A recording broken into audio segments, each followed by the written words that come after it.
Welcome back to the Deep Dive. This week, we took on a really sprawling stack of source material.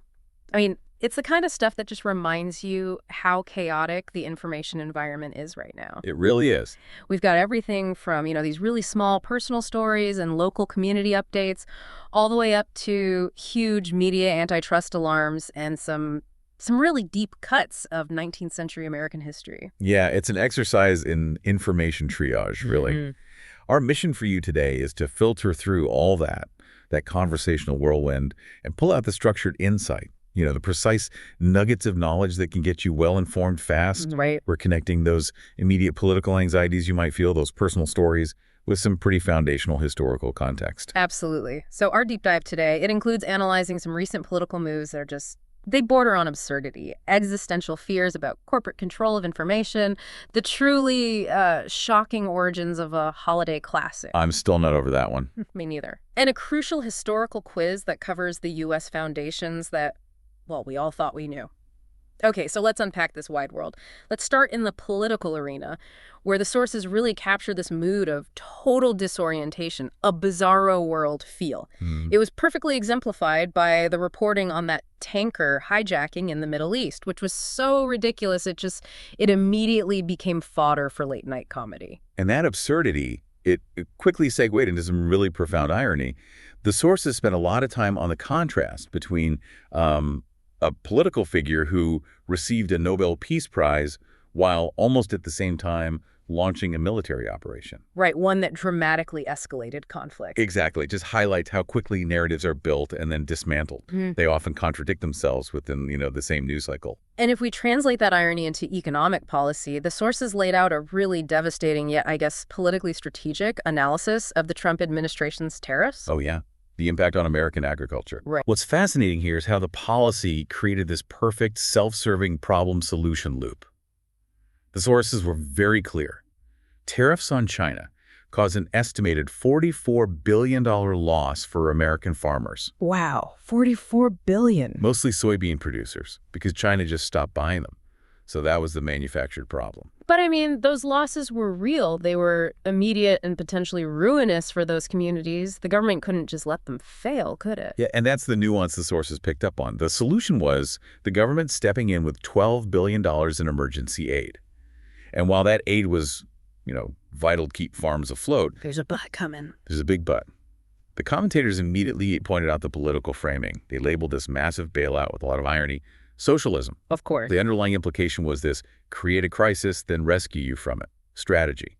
It's designed to enforce dependence to secure loyalty. It's basically a mechanism for buying votes that cost the taxpayer $12 billion while still leaving the farmers $32 billion short. And that structural critique of economic manipulation, that's what brings us to our next segment. And I think this is where the sources delivered their biggest red alert moment. The threat of corporate consolidation. And its corrosive effect on democracy. Yeah. This is a major concern. It's about the very architecture of our public information. Yeah. The sources reviewed a proposed media merger that was just universally condemned by experts. A potential fusion between Netflix, which they called a tech platform, and Warner Brothers CNN, a major news provider. Right. And the consensus was that this would be a disaster for consumers because of monopolistic power over content, and fundamentally awful for democracy because of that centralization of narrative control. But the truly alarming thing, the moment that made the commentators ring the emergency bell, involved the competing bid. This wasn't just about corporate moves. Exactly. The sources detailed a competing bid being led by Paramount, the Trump family, Saudi Arabia, and Qatar. I mean, that's quite a group. It is. And the core fear that was articulated was very specific. The Trump family, in an alliance with what the sources called pro-dictatorships in the Middle East, potentially gaining control of a major global U.S. news outlet, like CNN. The sources didn't mince words at all on this. They characterized it explicitly as high-level corruption that just threatens the democratic function of the country. It's a systemic vulnerability. The sources noted this specific statement that democracies die when the regime co-ops or gets control of major media properties. And it speaks to this overwhelming feeling that mega corporations and tech companies are just taking over everything. Netflix isn't just an entertainment company anymore. It's a distribution platform that when you merge it with a news organization, fundamentally jeopardizes that independent media perspective we need for society to function. That feeling of being overwhelmed and helpless against forces so much larger than you are, whether it's economic policy or media mergers. That's exactly why the local and personal updates in our stack resonated so strongly. They offer these necessary insights into community and human resilience. We saw several examples of finding structure in all that chaos. Okay. For instance, there was a discussion about shifting work routines. Yeah. It touched on the psychological value of having a routine. Right, the work from home versus office debate. Yeah.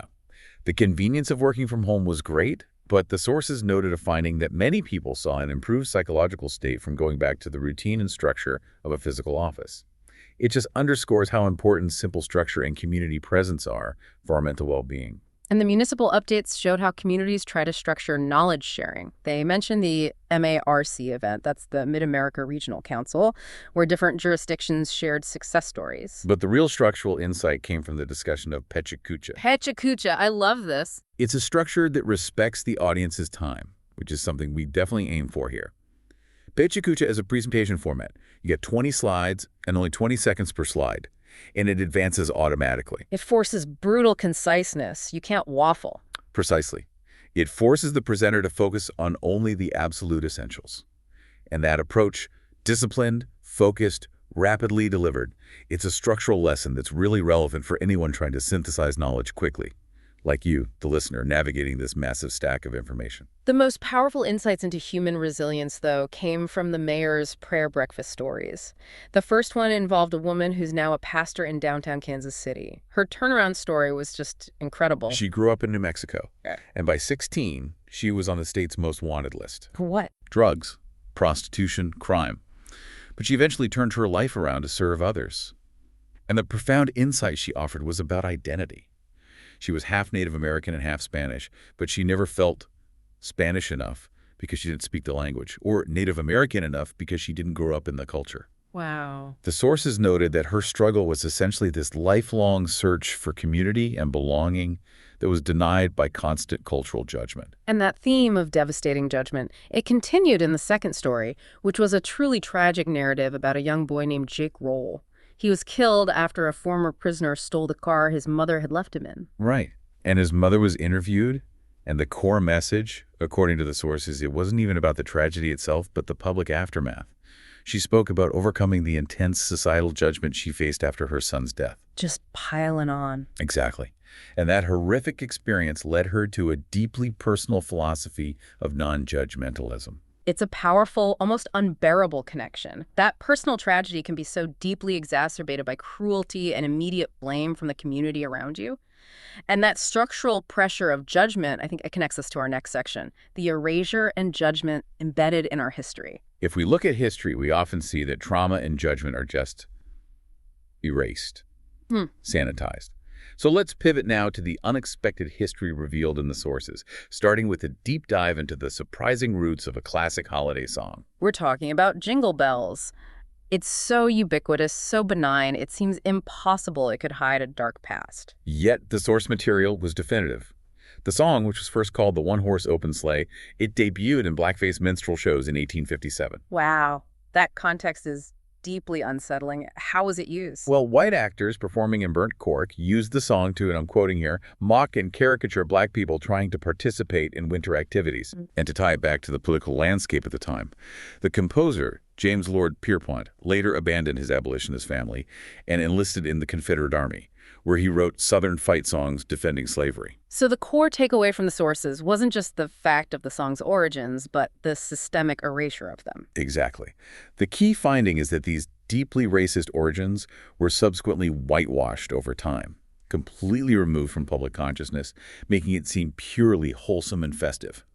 The sources noted that this lack of surprise, that racism is so fundamentally embedded in our culture that even Christmas songs hide it, is the most sobering realization. It's a textbook case of historical sanitization.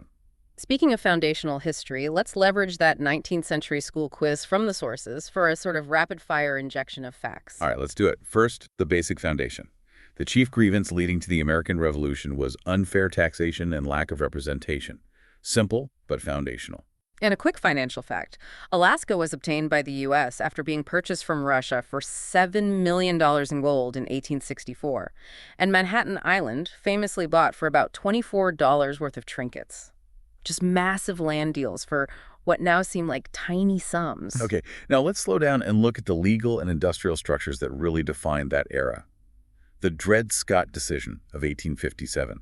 This was a monumental blow to human rights. Can you just explain the sheer weight of that decision? Scott was an enslaved man who sued for freedom after his owner took him into free territories. The Supreme Court denied him his freedom, declared that black people were not citizens, and had, quote, no rights which the white man was bound to respect. Just staggering. And beyond that, the court declared that slave owners could take enslaved people into any state, which effectively negated the whole concept of the Missouri Compromise. It proved the entire legal system upheld slavery as protected property.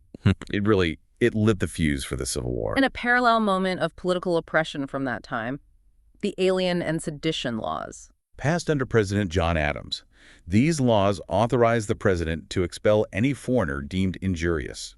And worse, they fined or imprisoned anyone for libeling or slandering Congress, the president, or the government. So a direct attack on free speech. A terrible, direct attack on political dissent and the freedom of the press.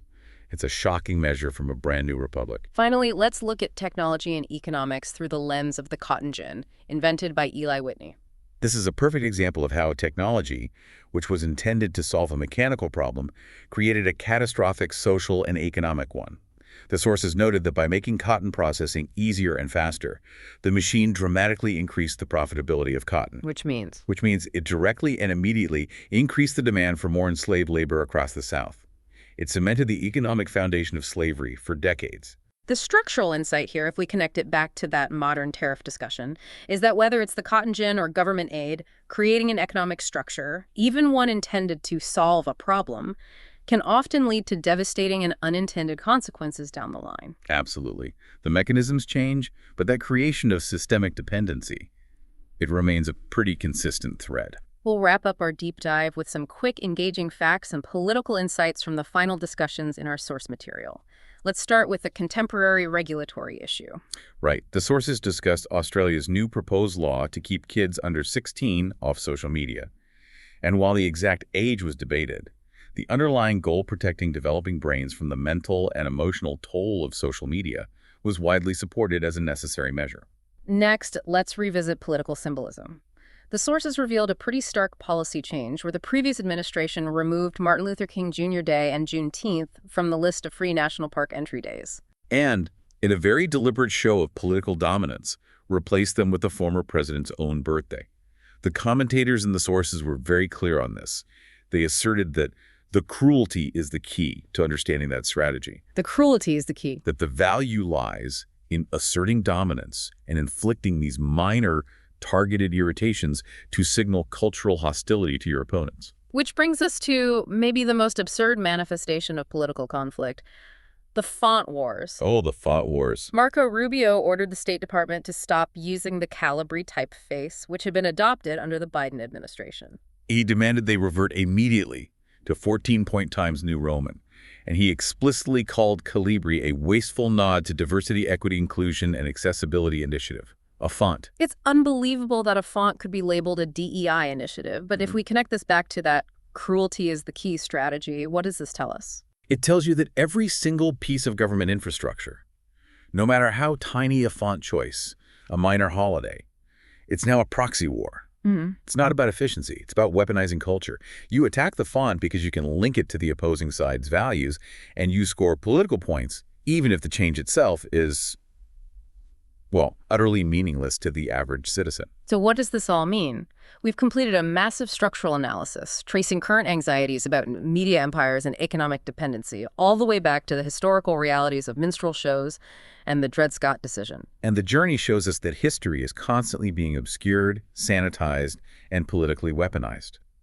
Critical thinking isn't just about absorbing new facts. It's about questioning the foundational structures and the narratives that surround those facts. Exactly. When we connect those fundamental structural crises detailed in the historical sources, the Alien and Sedition laws attacking dissent, the Dred Scott decision cementing injustice, the cotton gin perpetuating slavery, they all point to these deep structural failures. So given the modern concerns we've detailed, from farm aid being called socialism to the fusion of foreign dictatorships and domestic media, we have to ask ourselves, how much have our fundamental structural challenges truly changed since the 19th century? Or are we today merely grappling with modern, technologically advanced manifestations of those same old battles for power, justice, and the truth? That's a question worth mulling over until our next deep dive. Thank you for joining us.